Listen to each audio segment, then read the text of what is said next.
Ahora vamos a la palabra. Le voy a invitar a que abra su Biblia en la epístola a los Gálatas, capítulo 6. Gálatas, capítulo 6. Vamos a ver el día de hoy el tema número 19 de esta serie de enseñanzas. Gálatas, libertad en Cristo. Estamos viendo la epístola a los Gálatas, o la hemos visto ya casi toda. Versículo a versículo, los 6 capítulos que son, nos van a tomar 20 enseñanzas, 20 predicaciones. Vamos en la número 19 y el título de la enseñanza del día de hoy es La perseverancia y sus resultados. Y vamos a tomar como base el versículo 9 de Gálatas capítulo 6, aunque vamos a abarcar desde el versículo 7 hasta el versículo 10 de la epístola a los Gálatas capítulo 6. ¿Ya lo tiene? Dice Gálatas 6:9, no nos cansemos pues de hacer el bien, porque a su tiempo segaremos si no desmayamos. Y como nos estamos dando cuenta, estamos en la recta final de esta serie, Gálatas, libertad en Cristo. El objetivo del apóstol Pablo, el autor de esta epístola, de esta carta, era que los creyentes de las iglesias en la región de Galacia recuperaran algo que habían perdido. ¿Qué es esto que habían perdido? Habían perdido la satisfacción, habían perdido la plenitud y habían perdido la libertad.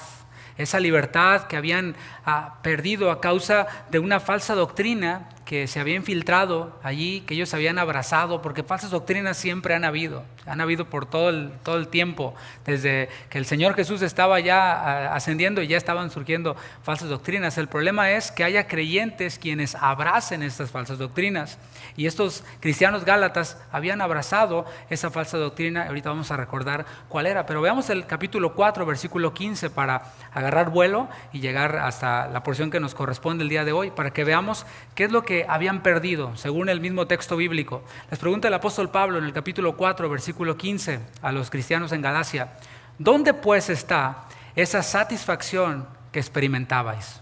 La satisfacción la tenían, pero ¿dónde se fue? Porque os doy testimonio de que si hubieseis podido, os hubierais sacado vuestros propios ojos para dármelos. Y así se ve una persona satisfecha. Una persona satisfecha es una persona que está dispuesta a darse y a dar de lo suyo. Y es que las falsas doctrinas, las cuales ellos habían abrazado, y en general las falsas doctrinas, producen esclavitud. Cuando el apóstol Pedro, otro de los apóstoles, tocó el tema de los falsos profetas, de los falsos maestros, los que enseñan falsas doctrinas, por supuesto, afirmó algo muy fuerte en 2 de Pedro, capítulo 2, versículo 19. Solo anótelo, 2 de Pedro 2, 19. Dice, les prometen libertad los falsos maestros, y el mundo también promete libertad. Les prometen libertad y son ellos mismos esclavos de corrupción. Sin embargo, la palabra de Dios, la palabra que nosotros tenemos, hablada por Dios, inspirada por Dios, esta no solo promete libertad, porque sí la promete, pero no solo la promete, sino que otorga verdadera libertad a todo aquel quien cree. Esta verdadera libertad viene cuando nosotros conocemos la verdad. Ese pasaje conocido por todos nosotros en Juan 8:32, dijo el Señor Jesús, y conoceréis la verdad, y la verdad os hará libres. Así que la mentira, por un lado, produce frustración, produce amargura, produce esclavitud, pero la verdad produce satisfacción y produce libertad, produce plenitud. Pablo ha estado ilustrando este principio que yo te acabo de plantear de muchas formas, de varias analogías, por medio de varias analogías, y se ha apoyado también en verdades espirituales que son profundas, pero siempre llevándolos al terreno de la práctica. Las epístolas del apóstol Pablo son así. La primera parte siempre es muy teológica, muy teórica, por decirlo así, pero ya al final el apóstol Pablo siempre aterriza todo al terreno de los hechos, al terreno de la práctica, porque cristianismo, mis hermanos, no es una cabeza llena de información únicamente. Cristianismo es una vida que da testimonio de aquello que ha conocido, de aquello que ha abrazado, de aquello que ha creído. Por eso ya en la conclusión de la carta vemos esta invitación a vivir aquello que ya hemos comprendido. Estabas en el capítulo 4, ahora vemos el capítulo 5. El apóstol Pablo les dice, Gálatas 5, en el versículo 25, si vivimos por el Espíritu, o sea, el Espíritu Santo nos ha dado vida, ¿verdad? Hemos recibido una nueva vida, una nueva naturaleza. Bueno, dice Pablo, si vivimos por el Espíritu, entonces andemos, caminemos por el Espíritu. Y eso es algo muy, muy profundo. Esa palabra andar en el original es la palabra peripateo, en el griego que se escribió el Nuevo Testamento. Y este peripateo es lo que rodea algo. O sea, la vida de un creyente está rodeada de actividades. Es el conjunto de actividades que tiene una persona. Y eso incluye todo. O sea, no solo las cosas que hacemos, sino las decisiones que tomamos hacia esas cosas. Las relaciones que nosotros tenemos, todo eso que nos rodea, que rodea a los cristianos, eso es vivir o andar por el Espíritu. Y en este último capítulo hemos ido directamente al terreno de la práctica, en lo que tiene que ver con andar, caminar por el Espíritu, una vida espiritual. Lo ha planteado de la siguiente forma. Un creyente guiado por el Espíritu es guiado por el Espíritu ¿a qué? Capítulo 6, versículos del 1 al 5, ya lo vimos, a restaurar a su hermano que ha caído. Entre nosotros hay tropiezos, hay quienes resbalan, hay quienes caen, nosotros mismos somos vulnerables a caer, somos vulnerables a pecar, pero el Señor llama a todos aquellos quienes andan por el Espíritu, quienes viven por el Espíritu, a restaurar a aquel que ha caído. Y esto, mis hermanos, cambia la perspectiva total. Yo no sé cómo has venido tú a la iglesia, con qué actitud has venido tú a la iglesia. Esto no es un club de santos, es un hospital de pecadores y no es un cliché. Esto, el capítulo 6, primeros versículos nos han enseñado que nosotros también podemos caer. Hemos visto cómo el apóstol Pablo dijo, no sea que yo habiendo sido heraldo, venga a ser eliminado. El apóstol Pablo dijo, yo mismo no pretendo haberlo ya alcanzado, pero una cosa hago, prosigo a la meta, al supremo llamamiento de Dios que es en Cristo Jesús. Y esto nos abre otra perspectiva y nos impulsa a ser transparentes, no a ser descarados. Una cosa es ser descarado y otra cosa es ser transparente. A no ser hipócritas, para que se entienda. No es aquel cristiano quien dice, ¿cómo estás? Bendecido, prosperado y en victoria, armado y peligroso. No es eso, mira, ¿tienes tiempo? Porque si quieres que te diga en realidad cómo estoy, pues siéntate y nos tomamos un cafecito, ¿verdad? Y te platico cómo estoy en realidad. A veces en automático decimos bien y bueno, es por no tomar mucho tiempo, pero la realidad es que estamos bajo una lucha, estamos en una guerra, estamos batallando contra nosotros mismos, que somos nuestro peor enemigo, nosotros mismos, contra el diablo, contra la carne, contra el mundo, lo que cantábamos hace rato. No podemos decir que estamos a la perfección. Por fe estamos en victoria, pero estamos en grandes pruebas. Y cuando tropezamos podemos confiar en que hay hermanos nuestros, quienes viven en el Espíritu, que pueden restaurarnos. Y así es un creyente guiado por el Espíritu. También un creyente guiado por el Espíritu es impulsado a compartir lo bueno con aquel que le instruye. Eso lo vimos en el versículo 6 del capítulo 6. Si vivimos por el Espíritu, caminemos por el Espíritu, ¿cómo? Haciendo partícipe de toda cosa buena al que nos instruye en la palabra. Y aquel creyente quien ha caído, ¿sí?, que es guiado por el Espíritu, pero que pecó, bueno, aquel quien ha caído y que se ha dejado restaurar, entonces ese creyente que es guiado por el Espíritu y que ha sido restaurado, pues le agradece a aquel o a aquel a quien le ayudó a ser restaurado. Es agradecido con aquel quien le restauró. ¿Alguna vez tú has sido restaurado por alguien? Bueno, yo sí, yo lo he sido y estoy agradecido con aquellos quienes en su momento me restauraron. Y así es como vive un creyente guiado por el Espíritu. Y ahora Pablo va a agregar un escenario más amplio, digamos, espectro más amplio, en donde se puede practicar la vida guiada por el Espíritu. Y es con todos. Una es con el que ha caído, otra es con los que nos comparten la palabra, y después lo extiende y dice con todos, mayormente hace énfasis en los de la familia de la fe. El énfasis de esta sección que vamos a ver el día de hoy es la perseverancia, por eso el título de la enseñanza es la perseverancia. Puede decir perseverancia. Te doy la definición. Perseverancia es firmeza y constancia en la manera de ser o de obrar. Es lo opuesto a ser fluctuante, a ser de doble ánimo, a ser un día de una forma, otro día de otra, voluble, o como se exagera el día de hoy, se dice que es bipolar la persona, ¿no? Pero eso es otra cosa, una enfermedad en realidad, ¿no? Y de eso vamos a hablar en este tema, no de la bipolaridad, sino de la firmeza, de la constancia. Veamos el versículo 7, ahora sí, para adentrarnos en lo que vamos a estudiar. Gálatas 6, versículo 7. Dice el apóstol Pablo, no os engañéis, Dios no puede ser burlado, pues todo lo que el hombre sembrare, eso también segará o cosechará. La mayoría de nosotros hemos escuchado este versículo y no tiene nada que ver con eso del karma, eso es otra historia. Pero casi todos hemos escuchado este principio, sobre todo si te has criado en la iglesia, has visto las maratónicas de canales de televisión cristianos y todo esto, ¿no? De sembrar y cosechar. Hay por lo menos dos formas de explicarlo y de aplicarlo a la luz del contexto. Primero, lo vamos a explicar y a aplicar de acuerdo al contexto inmediato. Esto es lo que acaba de decir el apóstol Pablo en el versículo 6.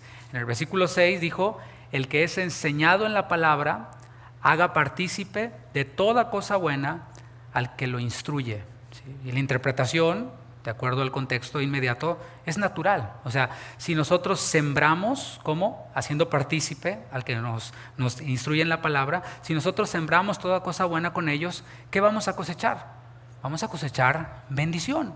O sea, es una interpretación simple y no es nada del otro mundo. Si nosotros sembramos en aquellos quienes nos instruyen, vamos a cosechar bendición. ¿Dónde podemos respaldar esto que yo te acabo de decir? Por si eres escéptico y no voy a pedir ofrendas, de verdad te lo digo de una vez, ya sabes cómo funciona aquí todo esto. El Señor Jesús, en Mateo capítulo 10, versículo 41, enseñó eso que yo te estoy diciendo. Si nosotros sembramos en aquellos quienes nos instruyen la palabra, vamos a cosechar bendición. Dijo el Señor Jesús, el que recibe a un profeta, por cuanto es profeta, recompensa de profeta segará, cosechará, recibirá. Y el que recibe a un justo, por cuanto es justo, recompensa de justo recibirá. Ahí está el mismo Señor Jesús enseñando este principio, esta interpretación, primera opción que yo te estoy dando, de acuerdo al contexto inmediato. Así que no es incorrecto interpretarlo de esa forma. El hecho de que haya quienes abusen de ese principio y te digan, si tú quieres que Dios te bendiga, me tienes que dar y tráeme las escrituras de tu auto, etcétera, etcétera, y manipulen y le saquen el dinero a la gente, ese exceso, esa mala práctica no anula la verdad bíblica y lo que Jesús enseñó.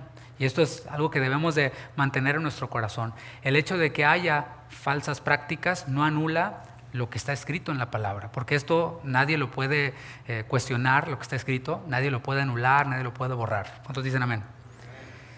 La otra forma en la que podemos explicar Gálatas 6:7, lo que leímos, el que sembrare también segará, todo lo que el hombre sembrare, eso también segará, es de acuerdo al contexto general de la carta. O sea, irnos más para atrás, agarrar más vuelo, y también podemos encontrar otra interpretación.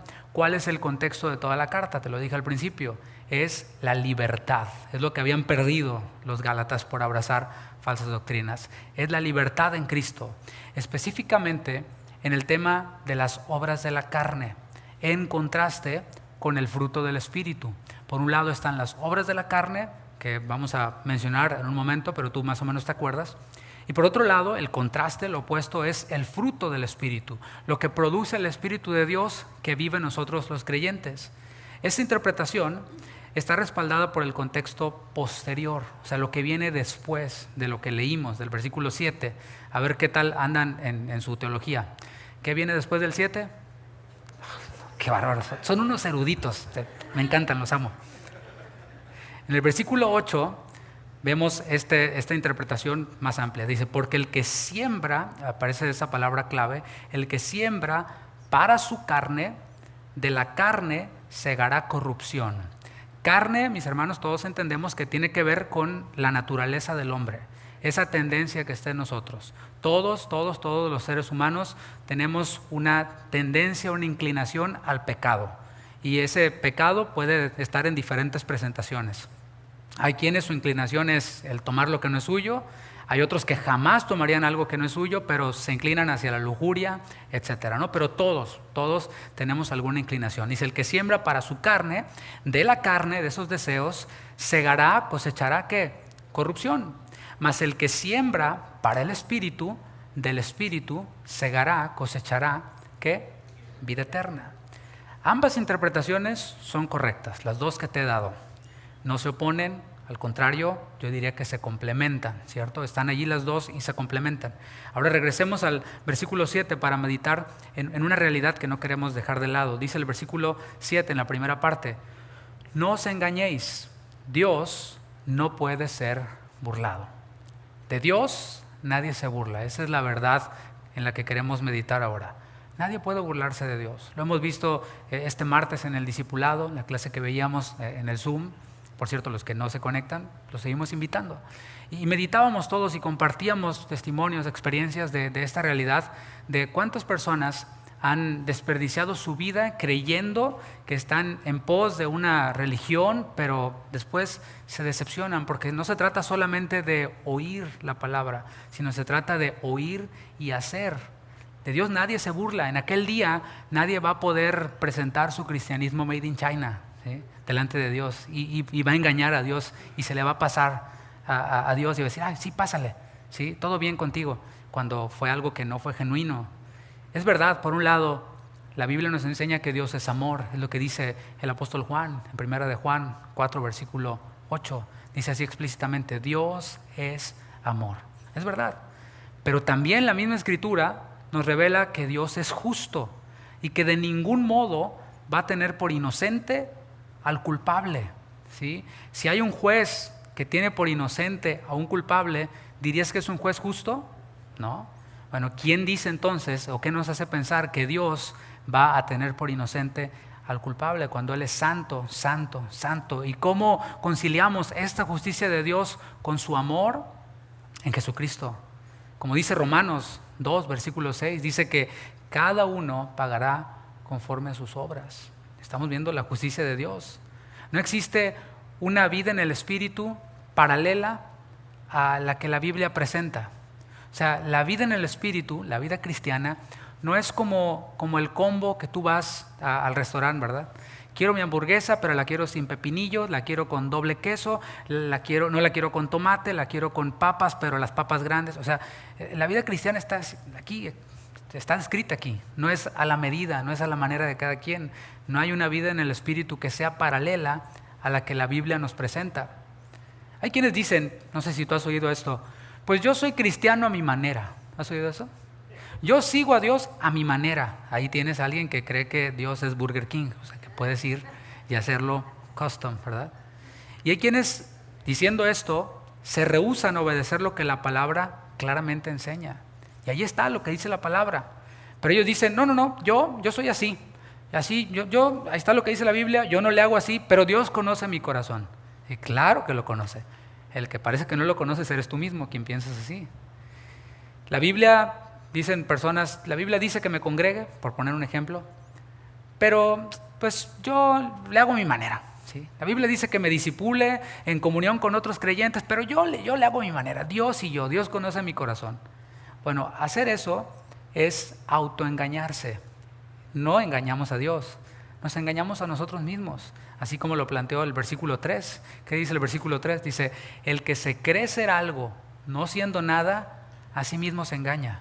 Porque el que dice: sí dice la Biblia, pero conmigo es diferente, se cree algo, ¿no? ¿Qué se cree? El consentido de Dios, o se cree sabio en su propia opinión, como dice la palabra. O sea, pero en realidad se está engañando a sí mismo, según el versículo 3. Aquel quien trata de fabricar su propio cristianismo, su propia versión de cristianismo, tarde o temprano va a ver las consecuencias de no sembrar como Dios dijo que sembráramos. Tarde o temprano. La palabra nos da una ilustración muy simple para que quede claro, y la estamos viendo: la ley de la siembra y de la cosecha. Es algo tan simple. ¿Te fijas cómo el Señor no la complica mucho? Si se te hace complicado lo que estoy diciendo, es porque yo soy mal maestro, pero la palabra es bien clara. Y el Señor se asegura de que entendamos, de que todos entendamos, porque esto no es para eruditos, Es dice el Salmo: de la boca de los niños y de los que maman tú, Señor, presentaste una alabanza. O sea, esto es para todos, para que todos lo entendamos. Y el Señor desea que entendamos su palabra y nos enseña en esta ilustración la siembra y la cosecha. Todos sabemos de qué se trata eso, ¿verdad? Yo recuerdo en la primaria que poníamos un frijolito, ¿te acuerdas? En un algodoncito, en un botecito, en un vidrio, no sé si todavía se haga así, ya ves que luego las cosas cambian y la protección de los animales y las plantas y no sé qué. Bueno, en ese tiempo lo poníamos ahí y iba saliendo la ramita y salía, ya éramos todos unos sembradores tremendos, ¿no? Todos entendemos eso de la ley de la siembra y la cosecha. Vamos a meditar en algunos puntos sobre la siembra y la cosecha. Primero está el género. Si sembraste semillas de manzana, ¿qué vas a cosechar? Pues manzanas, ¿verdad? O sea, el árbol da fruto según su género. Esto es ley universal. Si sembramos manzanas, vamos a cosechar plátanos. No, ¿verdad? No. Manzanas. Sembramos manzanas, cosechamos manzanas. Luego está el factor tiempo, el tiempo de la cosecha. Y es que cuando nosotros sembramos, pues no cosechamos inmediatamente, no se cosecha ya, instantáneo, sino que tenemos que esperar un tiempo después de que sembramos la semilla. Y hay temporadas de sembrar y hay temporadas de cosechar. Y luego está el factor proporcional, esto es, se cosecha en mayor proporción de lo que se sembró. O sea, tú siembras una semillita y cosechas, ¿verdad?, algo grande. El Señor Jesús habló del grano de mostaza. ¿Sí? Es una semilla tan pequeñita, pero con una capacidad de reproducción impresionante, y podemos ver esta proporción. Si se sembrara una semillita y se cosechara una semillita, pues no habría mucho sentido, no habría negocio, ¿verdad? Los mercados estarían en la quiebra. Pero se siembra una semillita y se produce mucho, mucho fruto. Es decir, se siembran semillas pequeñas y se recogen frutos, los cuales son provechosos para el que sembró la semilla, pero también para otros. Hay una ganancia. Después de poner en la mente de los receptores de Pablo y la nuestra la ley de la siembra y la cosecha, entonces Pablo hace una aplicación. Dice en el versículo 8, porque el que siembra para su carne, de la carne segará corrupción. Mas el que siembra para el Espíritu, del Espíritu segará vida eterna. Primero aplica el sembrar con lo que tiene que ver con la carne. La referencia que nosotros tenemos allí mismo, capítulo 5, versículo 19, es la siguiente. Como obras de la carne es lo siguiente: adulterio, o sea, el que siembra adulterio, del adulterio cosechará, ¿qué? Pura felicidad, ¿verdad? A lo mejor por un tiempo, pero cosechará, ¿qué? Corrupción, fornicación, inmundicia, y así podemos aplicar el mismo principio a cada una.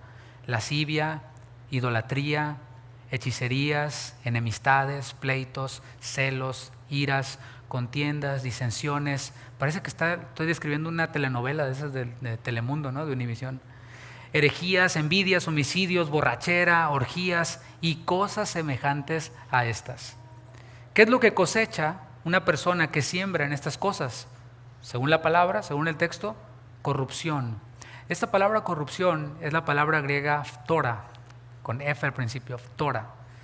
Y es un vocablo relacionado con otro que significa traer o ser traído a una condición inferior. Nos habla de degradación. Corrupción es degradación, es descomposición, es destrucción. Y aquí se utiliza para referirse a la podredumbre moral o incluso física, ¿sí? No quiero meterme mucho en temas de las noticias, pero hay un nuevo virus que anda por ahí, ¿verdad? Que es unas ronchas y todo esto. Qué curioso que los que primero empezaron a manifestar este virus son personas que hace poquito en junio traían una celebradera, ¿verdad?, con una bandera de colores, ¿sí? Qué curioso que empezó por allí, ¿no? Qué curioso que el tema del SIDA, el VIH, SIDA, todo esto, inició en esa misma comunidad que en junio andaba con su celebradera, ¿no? Bueno, en Romanos 1 habla de que recibieron la contribución debida a su extravío. Los hombres dejaron de utilizar el uso natural de la mujer, se encendieron en sus concupiscencias, en sus lascivias, y ¿qué pasó? Que empezaron a cosechar la retribución debida a su extravío. Estoy citando lo que dice la Biblia. Yo quisiera decir otra cosa, pero es lo que dice la Biblia. Y asimismo las mujeres también se pervirtieron, y mujeres con mujeres, y bueno, se armó toda ahí el degenere, y hay una cosecha de todo eso. Y después las consecuencias ahí están. es descomposición, es podredumbre moral, pero también física. El contraste que marca Pablo en el versículo 8, primero habla de sembrar para la carne, adulterio, fornicación, inmundicia, lascivia, todo esto, y luego habla de sembrar en el espíritu. Ahora, pensando en sembrar requiere tiempo, ¿cierto? O sea, el sembrador tiene que sacar de su tiempo para ir a sembrar. Requiere también de esfuerzo, porque tienes que ir caminando, tienes que tirar las semillas, ver en dónde tiras la semilla, hay diferentes métodos, etcétera, pero generalmente podemos entender que se utiliza de tiempo y se utiliza también de esfuerzo.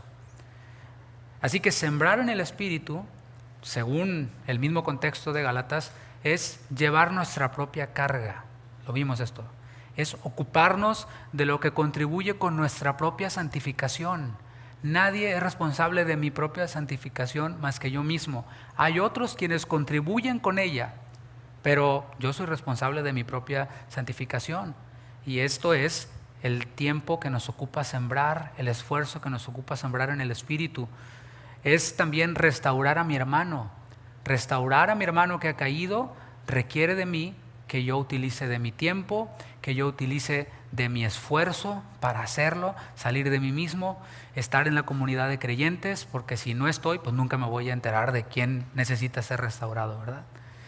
Sembrar en el espíritu tiene que ver con hacer partícipe de toda cosa buena al que me instruye en la palabra. Y ahora, ¿qué es lo que se cosecha cuando un creyente se ocupa de estas cosas? Ocupa su tiempo, ocupa su esfuerzo en estas cosas que la misma palabra nos indica. ¿Qué es lo que ocurre? ¿Qué cosecha? Según la palabra, vida eterna. Y aquí no se refiere a salvación. O sea, vida eterna en algunos pasajes se refiere a la salvación, aquí no se refiere a salvación. ¿Por qué? Porque la epístola a los Gálatas va dirigida a quienes ya son creyentes, entonces no se puede ser creyente otra vez. O sea, ya eres creyente, entonces aquí vida eterna, ¿a qué se refiere?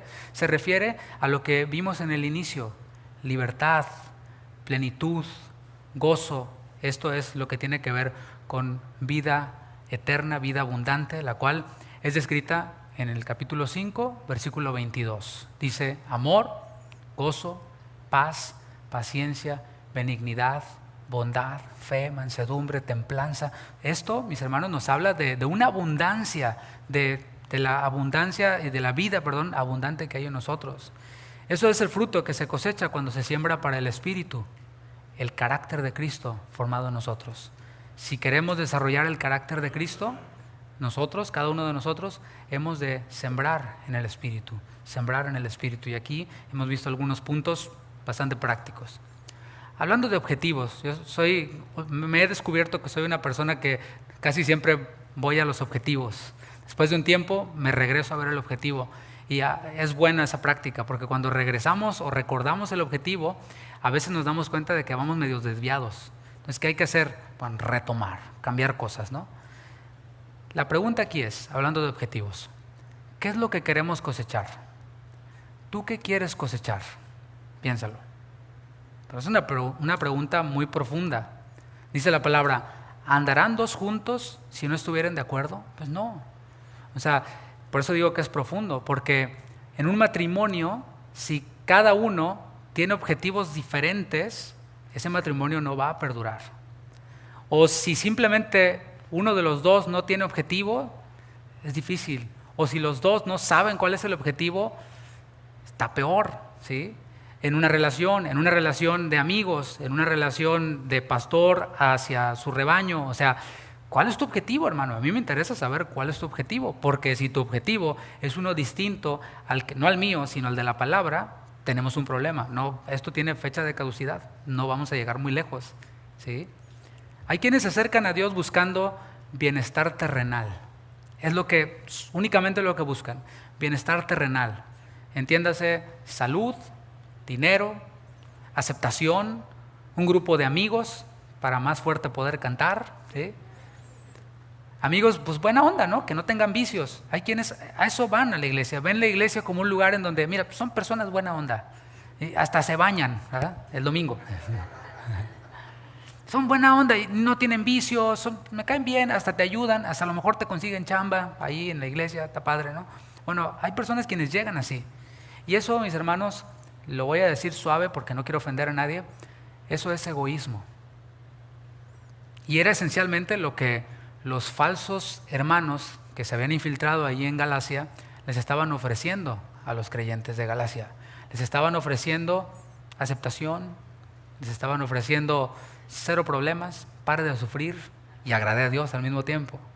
Sin embargo, si lo que nosotros queremos es cosechar el carácter de Cristo, eso es lo que la palabra nos promete. Nos promete que el carácter de Cristo va a ser formado en nosotros. Ahí estoy diciendo el objetivo. ¿A qué veniste a la iglesia? ¿Has venido a que tu carácter se parezca al carácter de Cristo, a que el carácter de Cristo sea formado en ti? Entonces, seguimos adelante. Pero si tu objetivo es cualquier otra cosa, pues de una vez te digo, no lo vas a encontrar. ¿Sí? Estamos en dos puntos muy separados, muy lejanos.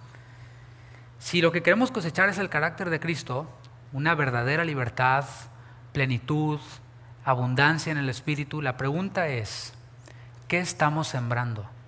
Si ha respondido esta pregunta, no, sí, yo quiero eso que dice el pastor, yo quiero cosechar el carácter de Cristo, muy bien, vamos bien. Ahora la pregunta que sigue, soy muy preguntón, la pregunta que sigue es, ¿qué estamos sembrando? ¿Qué estás sembrando? Es la pregunta. Sembrar, como dije, lo repito, requiere tiempo y requiere esfuerzo. Cuando una persona sale a sembrar, dispone de su tiempo para sembrar y ese tiempo solo lo puede utilizar en la siembra. Eso quiere decir que está renunciando a otras cosas. Cuando tú vas a trabajar 8 horas, estás renunciando a otras cosas para dedicarte a trabajar. Cuando tú te casaste con una persona, estás renunciando a todas las demás personas del mundo. ¿Se entiende? O sea, siempre abrazar algo implica que soltemos, que renunciemos a otras cosas. Y todos, mi hermano, mi hermana, todos estamos sembrando. Todos, no hay nadie que no esté sembrando. La pregunta es, ¿en qué? Bueno, te ayudo. ¿En qué estamos invirtiendo nuestro tiempo? Porque el día tiene 24 horas. O sea, no conozco a nadie que tenga días de 25 o de 26 o menos. Todos estamos invirtiendo nuestro tiempo en algo. Todos estamos invirtiendo nuestro esfuerzo en algo. ¿A qué estamos renunciando? El otro día escuché o leí más bien un quote de un autor que decía, tú conoces a una persona no por lo que dice que es, sino por aquello a lo que renuncia esa persona. Una persona que renuncia a su familia te dice la clase de persona que es. Una persona que renuncia a Cristo, al Evangelio, te dice la clase de persona que es. La palabra le llama apóstata. Si invertimos más nuestro tiempo en cosas de este mundo, si nos esforzamos más en las cosas de este mundo y renunciamos a las cosas espirituales, ¿cómo esperamos cosechar el carácter de Cristo? Es la pregunta. O sea, no se le ve el carácter de Cristo al brother, ok. Ahora, revisa cuáles son sus actividades. Revisa qué es a lo que le invierte más tiempo. Revisa qué es a lo que le pone mayor esfuerzo, mayor perseverancia. Porque hay quienes, para las cosas de Dios, no, pues ahí sí se puede. Ahí cuando se pueda, si hay chance. No, hoy no. Pero para el trabajo, entras a las 6, a las 5:50 ya estás afuera. Todavía ni abren y tú ya estás afuera. Ah, claro, pastor, porque allí me pagan. Ok. Donde esté tu tesoro, ahí estará también tu corazón. Con palabras del Señor Jesús. Hay quienes, pues hemos puesto el ejemplo, ¿no? Creo que la última vez que lo puse fue allá en el retiro de varones. Hay quienes el día de la reunión, particularmente el viernes, están, ¿no? Están pescando, ¿no? Y de plano, y entonces se van a ir al infierno. Amén, porque estaba dormido, ¿no? Pero de manera impresionante, sobrenatural, decimos amén aquí. ¿Qué onda, hermano? ¿A dónde vamos a ir? ¿Al IHOP ahorita? ¿Dónde? ¿Qué onda? ¿Qué? No sé si alguien vaya al IHOP, ¿eh? Es lo que está abierto 24 horas, ¿no? No lo dije pensando en nadie. Y se duermen a las 2 de la mañana, platicando y no, así. O llegan a la casa y no, Netflix es mi pastor y todo me faltará, ¿verdad? En lugares de la serie de Luis Miguel me hará descansar, ya estoy viendo. Uy. Pero acá en la iglesia, ¿no? Y así pudiera seguir dando más ejemplos que nos hacen reír, pero yo sé que también por ahí va el... Sí. Creo que el meollo del asunto, otra vez, es el egoísmo. El egoísmo es el gran mal que ataca a los cristianos. O sea, no digo a los del mundo, porque los del mundo viven egoísmo, respiran egoísmo. Es pensar solo en mí, en mí, en mí y luego en mí. Todo tiene que ver conmigo, ¿no? Pero este problema no solo ataca a los creyentes, ataca a los no creyentes, sino a los creyentes, a los cristianos. ¿Por qué? Porque sembrar para el Espíritu, según lo que hemos aprendido, tiene que ver con otros y no conmigo mismo. Es dejar de esperar ser servido para servir. ¿Se entiende? Jesús lo dijo. Dijo, yo no he venido a ser servido. ¿Sí? El Hijo de Dios, Dios mismo, descendió, se hizo como uno de nosotros y no vino a ser servido. ¿Qué te parece? Sino a servir, dijo en Marcos 10:45, y a dar su vida en rescate por muchos. Servicio no fue un servicio ahí más o menos, sino vino a dar su vida. Jesús dijo que seguirle a Él, palabras de Jesús, seguirle a Él implica la autonegación. Dijo, todo el que quiera seguirme, en Mateo 16:24, ¿qué debe hacer? Niéguese a sí mismo. Y es una acción que pues requiere del esfuerzo de la persona. Niéguese a sí mismo, tome su cruz y sígame. Puedes seguirlo o no seguirlo. Puedes decidir sembrar para tu carne o sembrar para el Espíritu. Él mismo, Jesús, dijo que su yugo, o sea, esta carga, es fácil, que es ligera. En Mateo 11:30 dijo eso, pero a fin de cuentas es un yugo, a fin de cuentas es una carga. Y de eso estamos hablando, con sembrar para lo espiritual, de eso es de lo que estamos hablando. Ahora, por un momento meditemos en las riquezas del Señor, en la benignidad del Señor. El apóstol Pablo lo une y dice, las riquezas de la benignidad del Señor. Fíjate bien, Dios es tan generoso, tan misericordioso, que le da cosecha al hombre sin que el hombre haya sembrado nada. Dice Jesús que Él hace salir su sol sobre justos e injustos y la lluvia para justos e injustos, y Dios derrama esa gracia, esa bendición sobre aquellos quienes son sus enemigos también. ¿Qué te parece? O sea, les está dando una cosecha sin que el hombre haya sembrado absolutamente nada. ¿Qué podemos decir de Jesús? Jesús sembró su propia vida para que todo aquel que en Él cree no se pierda, mas tenga vida eterna. El mismo Señor Jesús sembrando. ¿Cómo nos ha llegado a nosotros el Evangelio hasta nuestros días? Estoy hablando desde que Jesús ascendió a los cielos, descendió el Espíritu Santo, nace la iglesia, pasan más de 2000 años. ¿Cómo es que la palabra de Dios ha permanecido hasta nuestros días? Pues por muchas personas que han sembrado su tiempo, por muchas personas que han sembrado incluso sus propias vidas. ¿Y qué es lo que hace el hombre? Hoy mismo lo podemos palpar. ¿Qué es lo que hace el hombre? Pues se cree merecedor de todo aquello que le es dado de gracia. Cree que el privilegio que Dios da es una obligación, es un derecho. Y no, mis hermanos, es un privilegio que Dios da.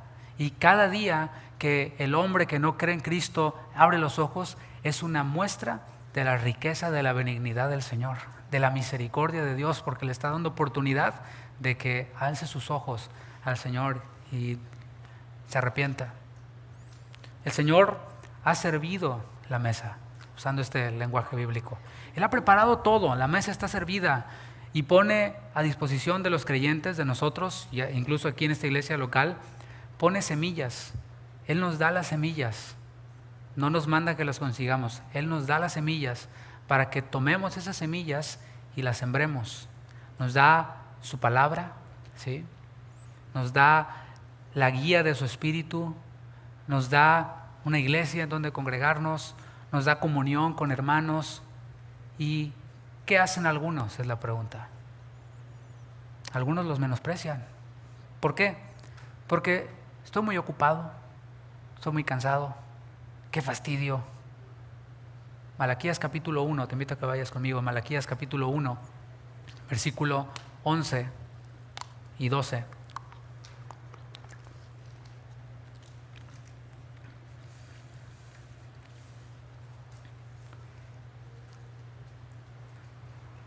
Dice Malaquías 1:11, porque desde donde el sol nace hasta donde se pone, es grande mi nombre entre las naciones.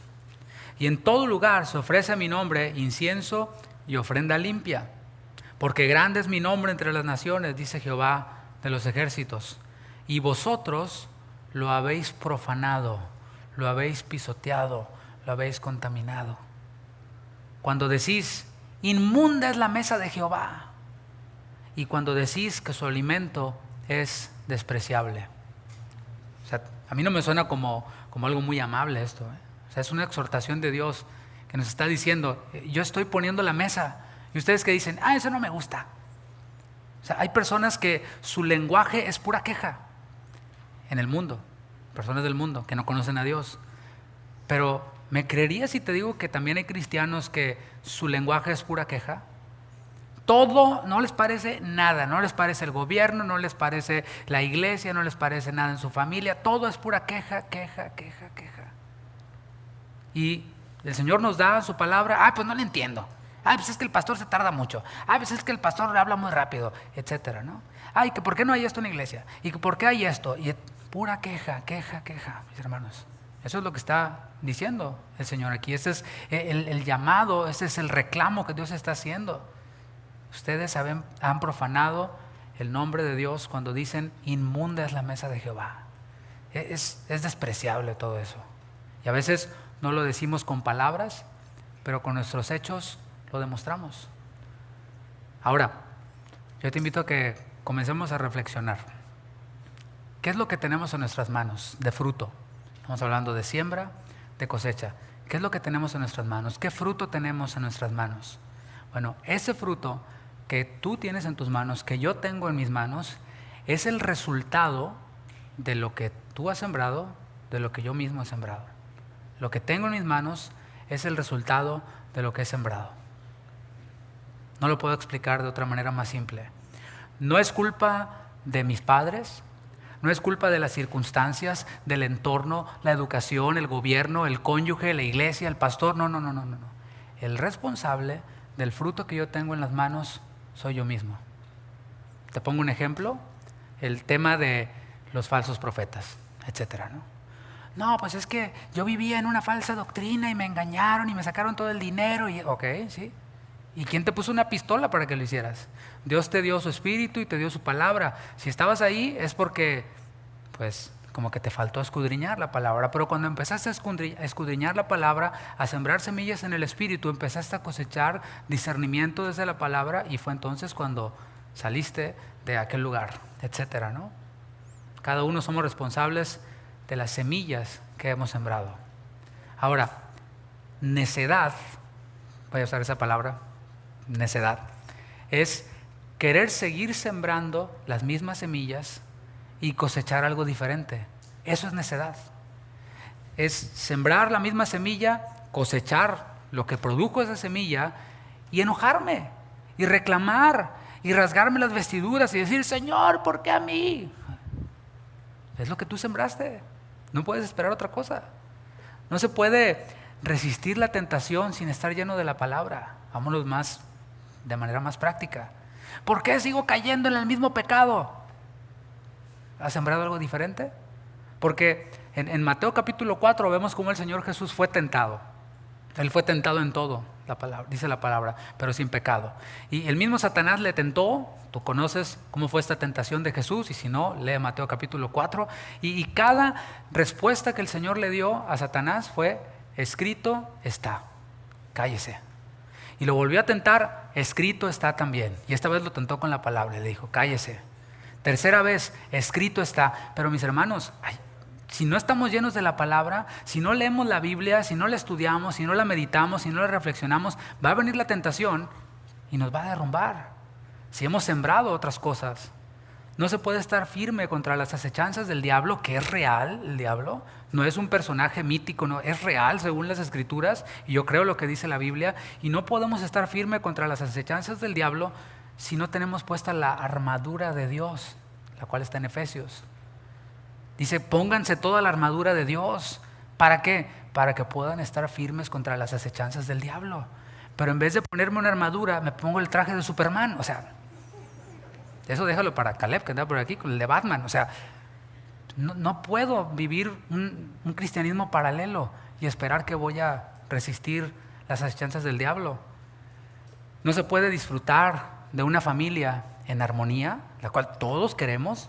Todos queremos una familia que funcione en armonía, que bueno, sea ahí un pedacito del cielo, pero no queremos llenarnos del Espíritu.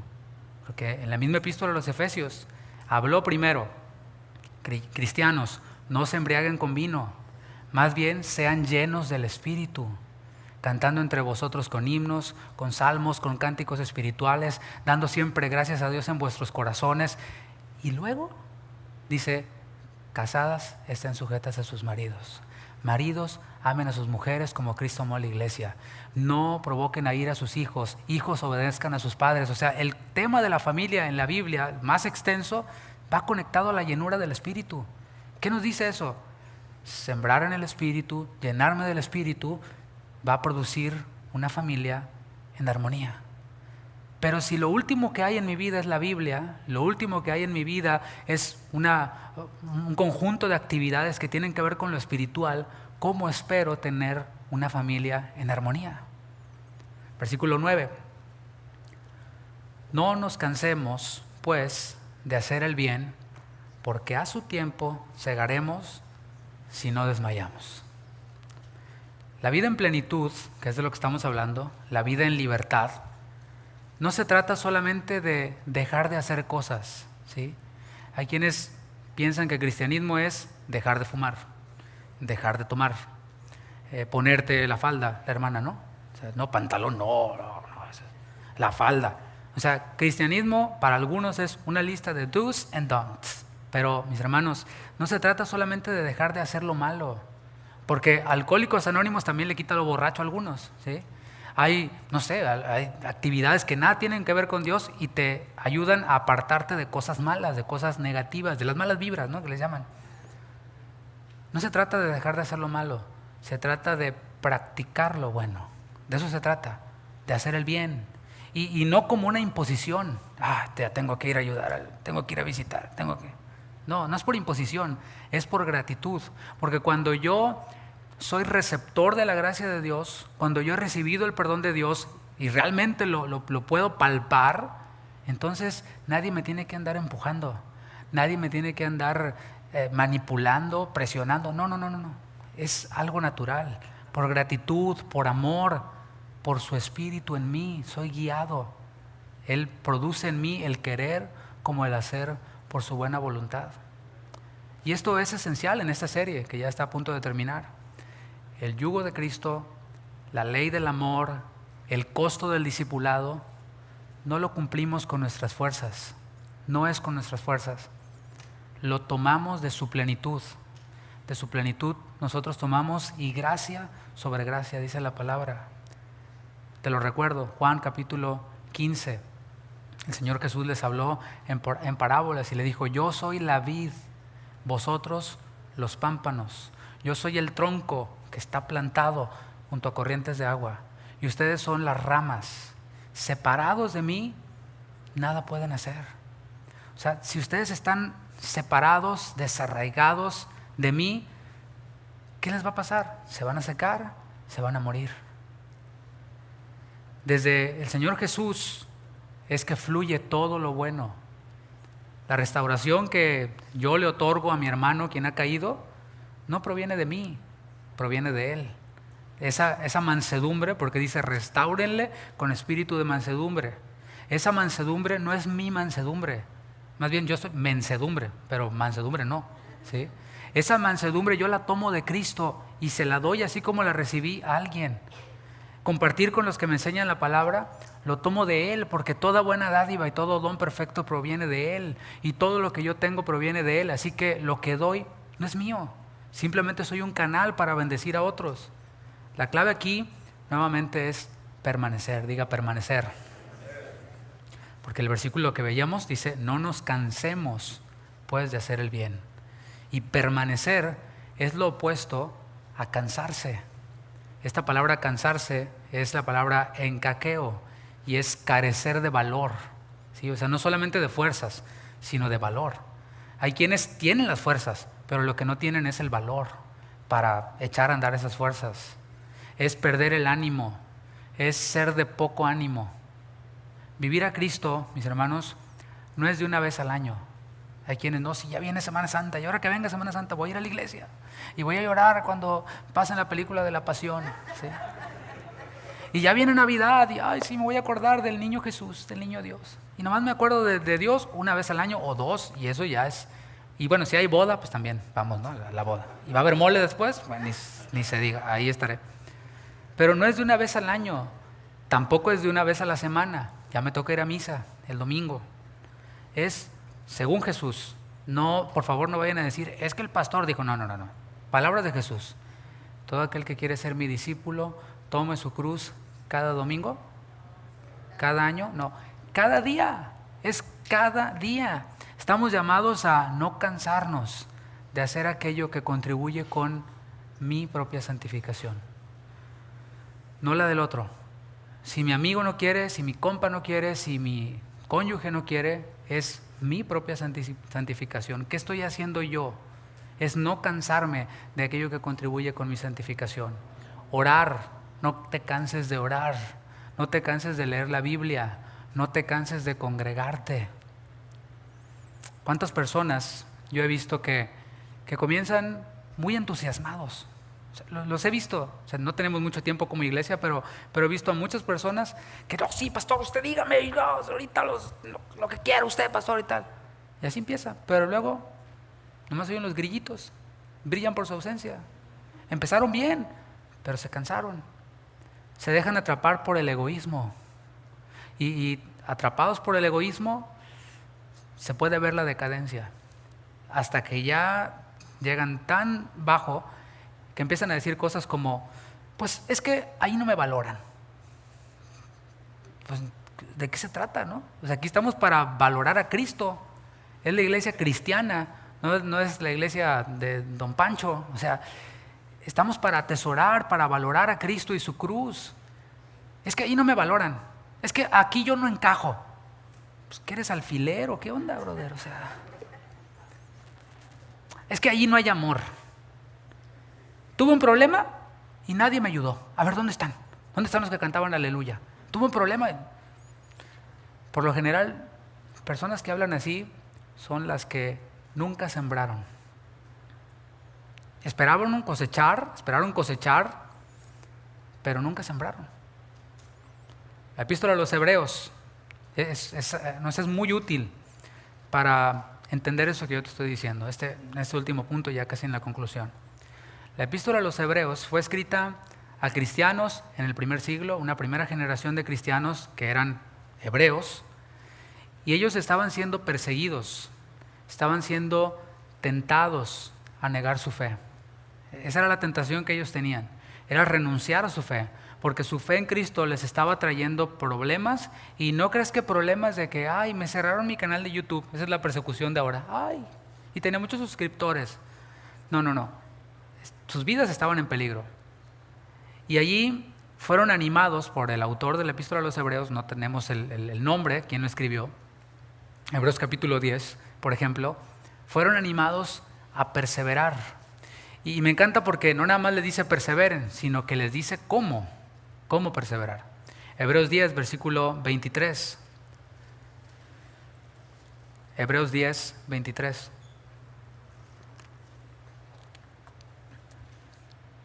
Mantengamos firme, sin fluctuar, la profesión de nuestra esperanza, porque fiel es el que prometió. Ahora, hay que saber qué es lo que nos prometió, y hay que saber cuál es esa esperanza. Versículo 24. Y considerémonos unos a otros para estimularnos al amor y a las buenas obras. Desde ahí ya nos está diciendo que no es algo aislado. ¿Sí? Es individual, pero no es aislado. Yo ayudo a llevar la carga de otros, otros me ayudan a llevar mi carga. Versículo 25, no dejando de congregarnos. Está escrito, no es algo que haya cambiado o que yo pueda anular, como algunos tienen por costumbre, sino exhortándonos, y tanto más cuanto veis que aquel día se acerca. Ahí está la esperanza, el día de la venida de Cristo. No olvidemos eso, Cristo va a volver. Si tú eres creyente, genuino en Cristo, has de estar esperando la venida de Cristo. Y el pensar esto nos ayuda muchísimo en nuestro caminar. Y cuando nos duele algo, cuando tenemos un problema, cuando vemos cómo las cosas se ponen peor cada vez en el mundo, vamos a nuestra esperanza y decimos: Señor, tú vas a volver. Tú vas a hacer cielo nuevo, tierra nueva, ya no habrá llanto, no habrá tristeza, no habrá dolor. Y esa es la esperanza que nosotros abrazamos y que tenemos. Los del mundo no tienen esperanza, pero nosotros tenemos esperanza.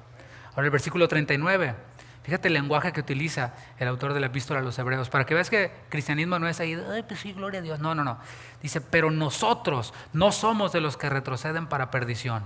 No, nosotros no somos quitters, sino de los que tienen fe para preservación del alma. No somos de los que se echan para atrás. Eso es ser firme, fíjate la firmeza. Ahora, capítulo 12 de Hebreos, en el versículo 3, tú léelo en tu versión, Reina Valera, yo te lo leo en la traducción lenguaje actual, una versión parafraseada. ¿Cómo perseverar? ¿Cómo puedo hacer para perseverar? ¿O qué debo hacer mientras persevero? Dice, piensen en el ejemplo de Jesús. Puestos los ojos en Jesús, dice tu versión. Mucha gente pecadora lo odió y lo hizo sufrir, pero Él siguió adelante. Imagínate que Él hubiera sido como nosotros. Ay, ahí no me valoran. Ay, ahí no hay amor. Ay, no. Dice, Él siguió adelante. En el texto, en la traducción que tú tienes, Reina Valera 60, dice, menospreciando el oprobio. Él tuvo por poco el desprecio. Y hay quienes el desprecio es su tesoro. No sé si me estoy comunicando. Hay quienes cuando los desprecian, dicen, y de ahí se agarran, me despreció, y hacen su novela ahí de la Rosa de Guadalupe. ¿Sí?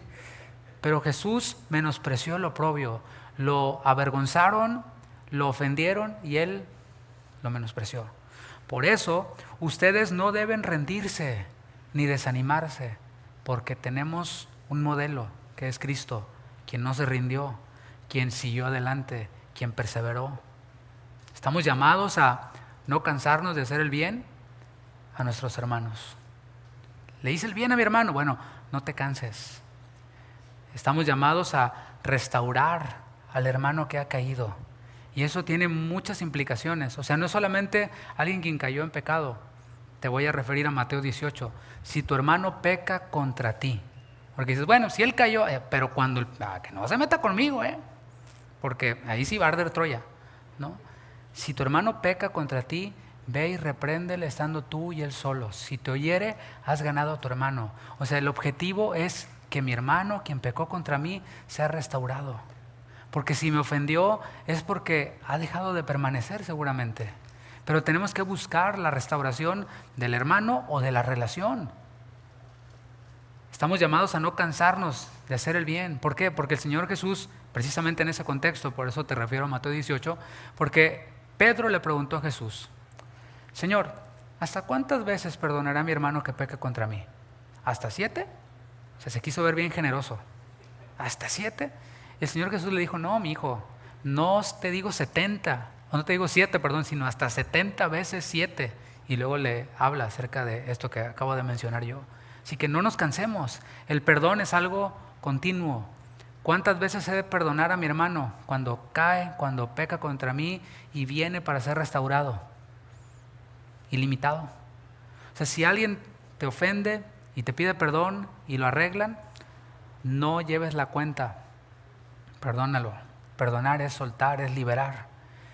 Se vuelve a equivocar, se vuelve a arrepentir genuinamente. ¿Cuántas veces? No hay límite. ¿Cuántas veces nosotros le fallamos a Dios? Por eso el modelo es perdonen de la manera en que Cristo os perdonó a vosotros, o de la manera que Dios os perdonó a vosotros en Cristo. Estamos llamados a no cansarnos de hacer partícipes de toda cosa buena a los que nos instruyen en la palabra.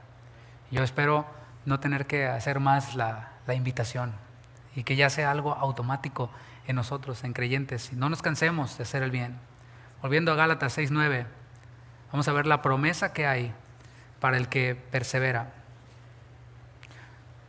Dice Gálatas 6:9, no nos cansemos pues de hacer el bien. ¿Por qué? Porque a su tiempo segaremos si no desmayamos. Las semillas que sembramos van a dar fruto, pero según el texto, ¿cuándo? A su tiempo. Oye, yo me arrepentí ayer, pastor. ¿Y por qué no veo? Bueno, espérate, brother, espérate. O sea, no es instantáneo, es a su tiempo. Ahora sí, hay quienes quieren echar todas las semillas, todas. Pues igual, aunque le eches todas, tienes que esperar. Tienes que esperar. Las malas semillas dan su fruto a su tiempo. Dios no puede ser burlado. Estoy sembrando malas semillas y no pasa nada. No, espérate, a su tiempo vas a cosechar. Eso de lo que tú has sembrado para la carne, la corrupción, la podredumbre, la descomposición, va a salir, va a ser cosechada. Pero las buenas semillas que sembramos también van a dar fruto a su tiempo. Por eso dice, si no desmayamos, vamos a cosechar esas semillas que sembramos nosotros en el Espíritu. Todo esto que hemos hablado. El cansancio es señal de que lo que estamos haciendo, lo estamos haciendo en nuestras fuerzas. Puede ser el mismo resultado, pero el material es distinto. Si yo lo hago con mis fuerzas, me voy a cansar. Pero si lo hago con la fuerza del Señor, con la gracia del Señor, el resultado será el mismo, pero no me voy a cansar. Cuando sintamos que nos estamos cansando, ¿qué debemos de hacer? Ir al trono de la gracia. Pablo dijo, he trabajado más, o sea, he sembrado más que los grandes apóstoles, pero no yo, sino que la gracia de Dios en mí. O sea, en mis fuerzas yo ya hubiera cuiteado, como se dice acá Tex-Mex, ¿no? Yo hubiera renunciado si fueran mis fuerzas, pero es con la gracia de Dios. Y entonces, según la palabra, ¿dónde obtengo esa gracia para el oportuno socorro?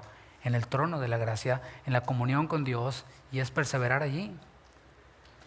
El apóstol Pablo le escribió a Timoteo en 2 Timoteo 2:1, esfuérzate en la gracia, no en tus fuerzas, en la gracia. Y él prometió multiplicar las fuerzas al que no tiene ninguna. ¿Cuántos dicen gloria a Dios por eso? Ahora, si no nos cansamos, ¿qué vamos a cosechar? Si no desmayamos, si no nos cansamos, vamos a cosechar vida eterna, lo hemos visto, vida abundante. Y eso incluye la vida abundante aquí en la tierra. Y no estoy hablando de riquezas.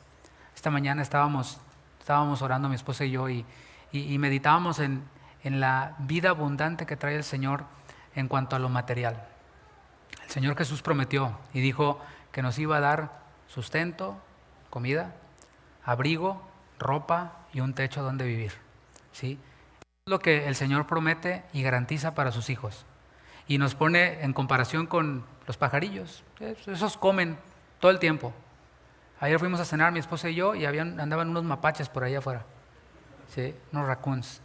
Y se veían bien gorditos. Estaban afuera del restaurante, seguramente comían bien. Les daba hambre, comían re bien. ¿Sí? Y el Señor los cuida. El Señor nos comparó con lirios del campo. Dijo, míralos qué bonitos se visten y no van a Macy's ni a JCPenney. ¿Sí? Dios los viste y el Señor se encarga de darnos eso, comida, vestido, un techo. De allí para adelante, todo lo demás se llaman añadiduras. ¿Sí? El pilón, decimos en México. En Puerto Rico, ¿cómo le dicen, Karen? La ñapa. ¿Sí? Y todo lo que viene después, mis hermanos, también Dios nos lo da. Y nos da las cosas en abundancia, dice la palabra, ¿para qué? Para que las disfrutemos, pero también para que compartamos con otros. Y el Señor nos da tantas bendiciones materiales, por ejemplo, añadiduras, que no son nuestro derecho, sino son bendición de Dios, pero también nos da bendiciones espirituales que se ven aquí en esta tierra. O sea, el carácter de Cristo en mi vida es una bendición para mí, pero también para quienes están alrededor de mí. O sea, ya no es el iracundo que pateaba hasta el perro y que se andaba peleando con todos y que va manejando y ¿qué traes? O sea, no, ya no es. Ahora es el que se le cierran y dice, Señor, bendícelo. ¿Sí?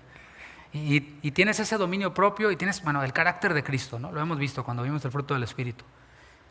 Vida abundante aquí en la tierra es también una vida de gozo. ¿Cómo podemos tener gozo? Te doy una clave bíblica. Jesús dijo, más bienaventurado, más alegre, más lleno de gozo es aquel que da que el que recibe. O sea, mi gozo está cuando doy y no cuando recibo solamente. Pero sobre todo, estas bendiciones, vida abundante, son bendiciones hacia la eternidad.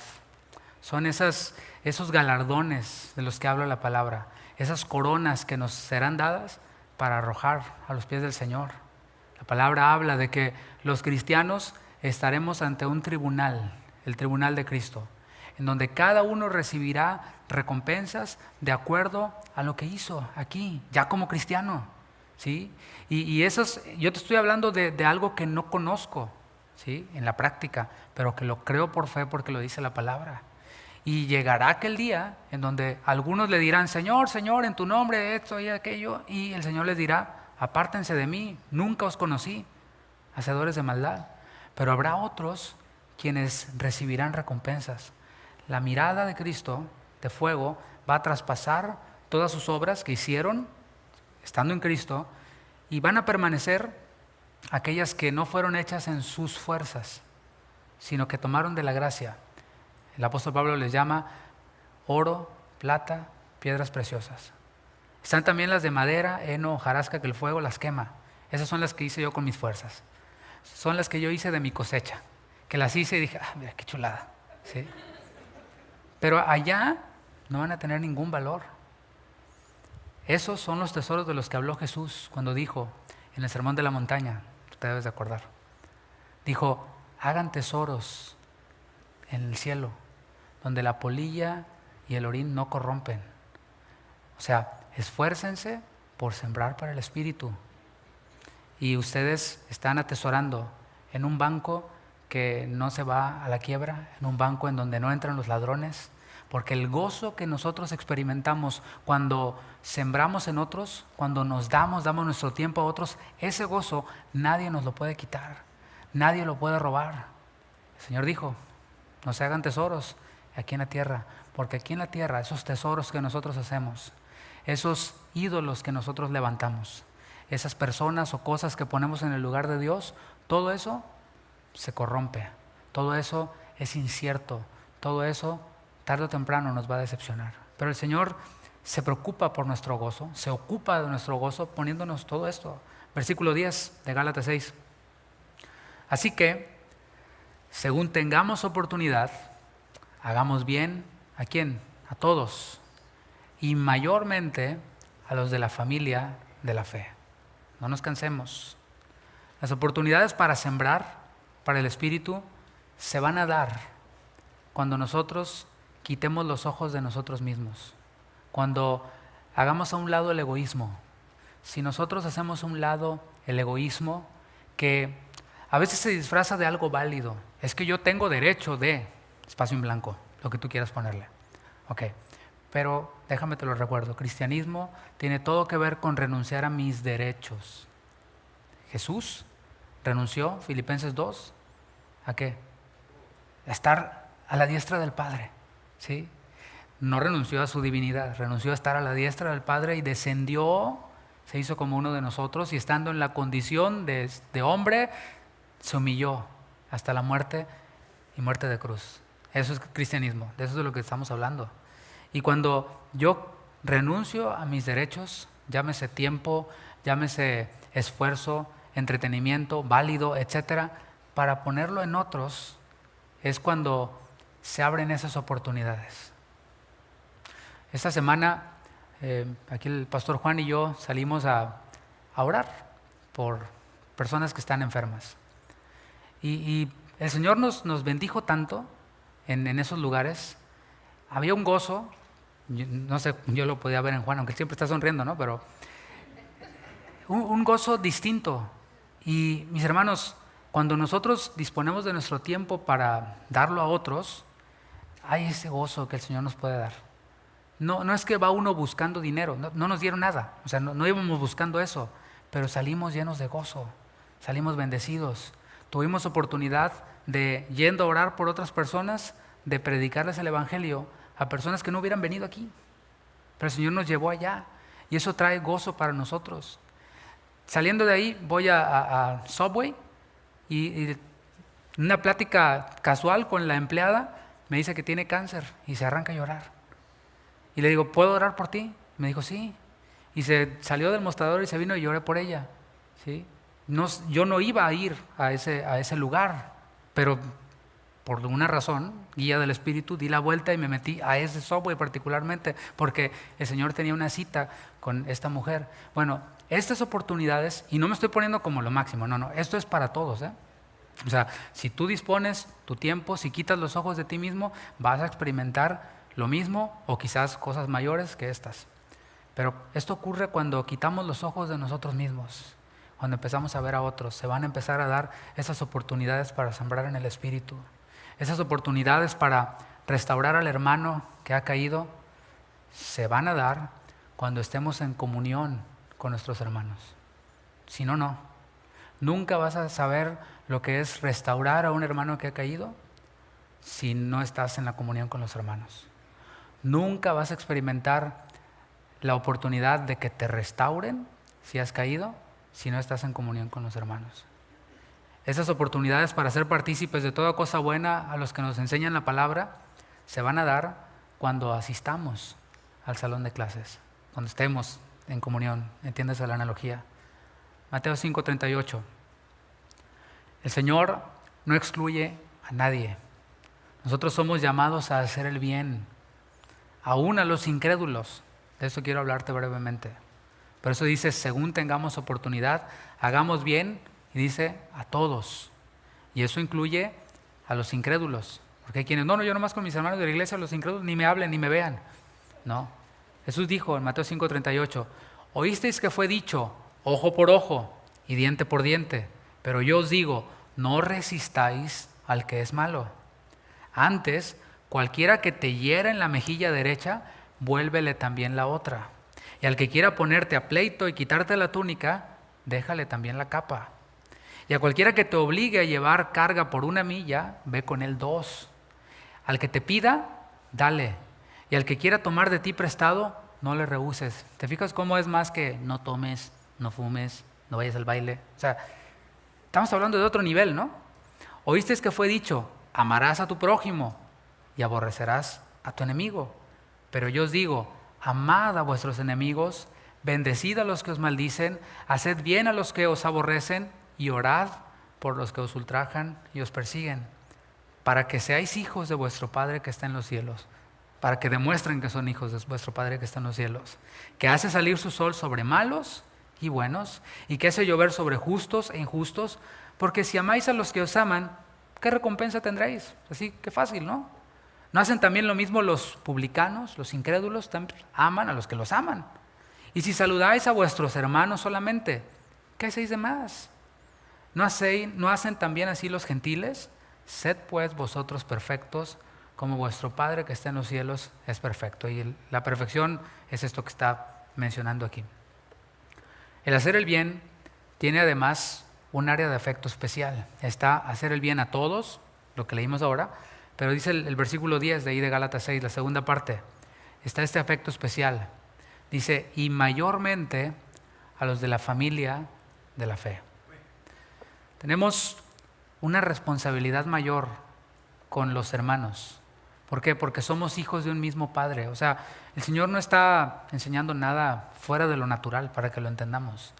O sea, si alguien tiene una necesidad y mi hermana de sangre que está aquí, ¿sí? Si la ve, haz de cuenta que soy yo, pero sin barba, ¿no? Aquí está mi hermanita, ¿no? Y ella tiene necesidad. ¿A quién le voy a ayudar primero? O sea, a mi hermana, por supuesto, porque es mi sangre y es lo que está hablando. Tenemos una responsabilidad mayor con nuestros hermanos, con los hijos de nuestro mismo Padre. Y esto que está diciendo aquí era un contraste increíble con lo que los perturbadores, los falsos hermanos, como les llamó el apóstol Pablo, estaban produciendo con sus falsas doctrinas ahí en Galacia. ¿Qué estaban produciendo? Estaban estaban produciendo divisiones culturales, o sea, divisiones raciales.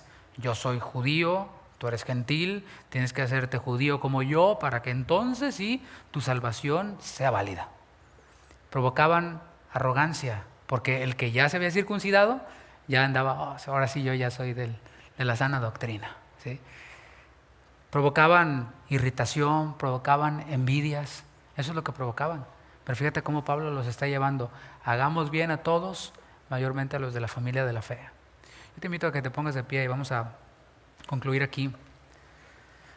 Y hay un llamado que me gustaría hacer, porque quizás has estado sembrando para tu carne y no hace falta dar muchos detalles. Y se la preguntas en un momento que a lo mejor te dejó pensando, ¿qué fruto tengo en mis manos?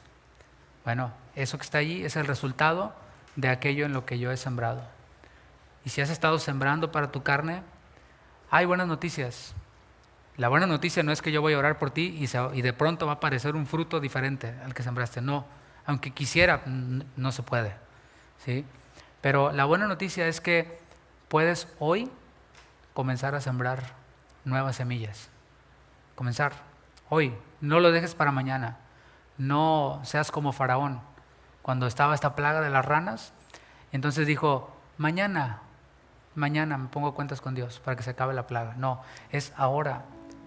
Si comenzaste por el Espíritu, hablo a otro grupo de personas que pueden estar aquí. Si comenzaste por el Espíritu y te estás cansando, te estás agotando, hoy también es el tiempo para acudir al trono de su gracia, para recibir ese oportuno socorro que necesitamos y empezar a sembrar esas semillas, de cada día acudir al trono de su gracia y decirle, Señor, necesito de tu fuerza, necesito de tu unción, necesito de tu poder para poder hacer todo lo que haga, toda decisión que tome, todo camino que emprenda, que sea con tu fuerza, no con mi propia fuerza. Aún el trabajo que hago para tu obra, que no sea con mis fuerzas, porque esas se agotan, mis fuerzas desmayan. Y tú nos dices, no se cansen de hacer el bien, pero también nos dices, ¿cómo no cansarnos? Y es esforzándonos en tu gracia. Señor, te agradecemos por esa verdadera libertad que nos ofreces, por esa verdadera libertad que tú cumples en nosotros. En ti queremos poner nuestros ojos, pero también queremos poner nuestros ojos en esa cosecha espiritual que vamos a recoger si perseveramos. Con tus ojos cerrados, habla con Él un momento y dile, Señor, aquí está mi vida. Tú conoces todo mi ser, lo que hay en mi interior, tú conoces mis pensamientos. Y aunque quizás yo haya aparentado algo, a ti no te puedo engañar, Señor. Pero gracias porque tú abres nuevas posibilidades, abres nuevas puertas para que pueda acudir a ti, a tu trono de gracia y hallar gracia para el oportuno socorro.